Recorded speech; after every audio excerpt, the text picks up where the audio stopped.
The escape speed at the surface of Earth is approximately 8 km per second. What is the mass in unit of Earth mass of a planet with twice the radius of Earth? अगर कोई planet है जिसकी radius twice the radius of Earth, radius of planet is nothing but 2 times of radius of Earth, हमसे बोली गई है twice the radius of Earth, what would be the and for which the escape speed is twice that of Earth. ठीक है, उस planet की जो escape speed है which is twice of earth. ठीक है, हमसे ऐसा बोला गया है, मास का हमसे रिलेशन पूछा गया है. हम लोग जानते हैं कि escape velocity is nothing but 2g m upon r.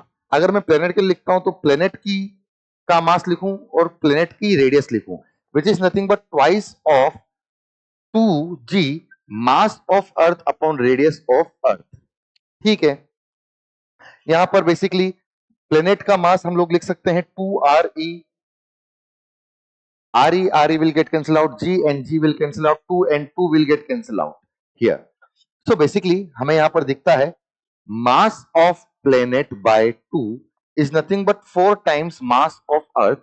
So mass of planet is nothing but 8 times of mass of earth. यहां पर 8 times यहां पर होना चाहिए उस प्लेनेट का मास जिसके बारे में हम चर्चा कर रहे हैं अर्थ के कंपैरिजन. मतलब option number C should be our correct answer.